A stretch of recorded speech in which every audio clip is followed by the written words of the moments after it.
In this problem, we've got a cone that has some water in it, and the cone has a diameter of 6 and a height of 9, and we're told that the water is leaking out of the cone, or the rate of change of the volume of water is equal to -1 cubic feet per minute. And the first part of the question is, how is the height of the cone changing when the height is 6 feet? Right? At what rate is the level of the water changing, which would be the height? So the first thing we need to recognize is we have a cone, and we've got something about its volume, and the volume of its cone is 1/3 pi r squared h. And the issue is we don't know anything about the radius. And what you have to recognize is that when the radius of the cone is 3, the height of the cone would be 9. So it's going to be proportional. And this means that the radius is always equal to 1/3 of the height. So by substitution, we can find that 1/3 pi r is equivalent to 1/3 h,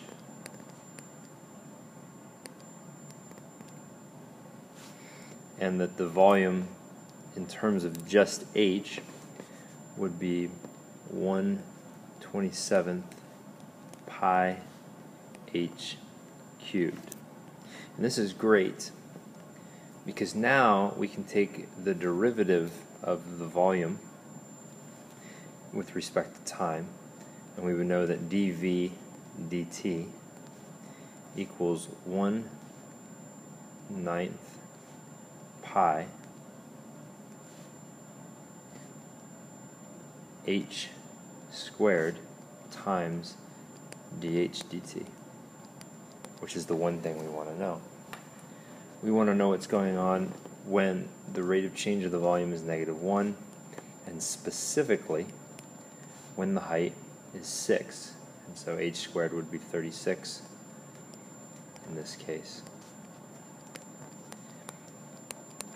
If we clean this up and divide things over, we would end up with -1/4 pi is equal to dh dt.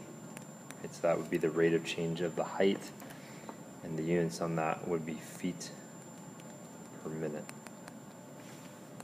So that's part A.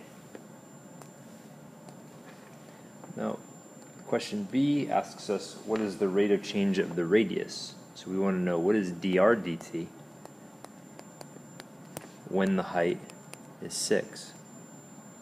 We already have an equation. We know that 3/9 of the height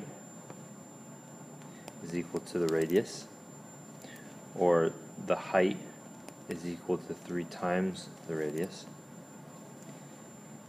And if we were to take the derivative of this, we would find that dh dt equals 3 dr dt.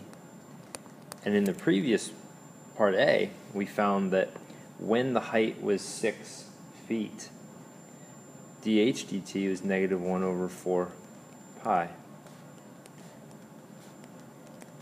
So now we can solve for dr dt at the exact same instant when the height or the depth is 6 feet.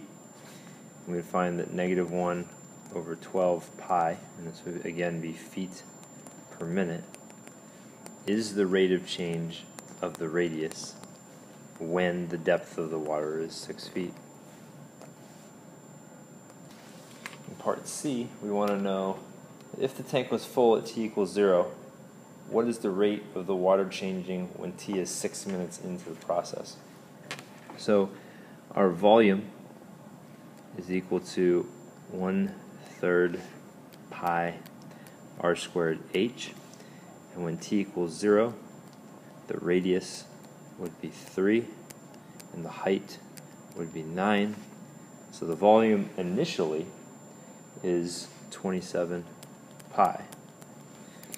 But we know that every minute it's losing 6 cubic feet. So in 6 minutes, it would lose 6 cubic feet. So when t equals 6, the volume of water is 27 pi minus 6. And by recognizing this, we've already shown how the height and radius are related. So this must be equal to pi r cubed.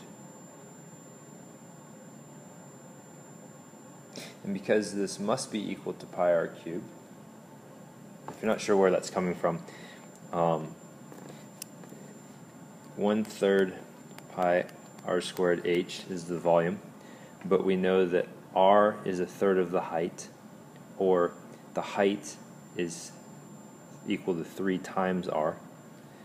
So if we substitute for the height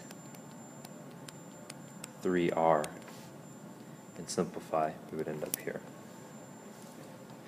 So we know the volume at the specific time. Now we can solve for r, dividing both sides by pi, and taking the cube root. This nasty thing is the radius when time equals 6. And since we know the volume equals pi r cubed for this particular instance, then we know that dv dt must equal 3 pi r squared dr dt, and dv dt is -1. Dividing everything over, it would be 3 pi times, r is the cube root of 27 minus 6 over pi, and that's being squared. So that's equal to 27 minus 6 over pi to the 2/3 power. And that's got to be what dr dt is equal to. And if you simplify this as a decimal, dr dt is about -0.0124. And this would be feet per minute. A lot of relationships to recognize here.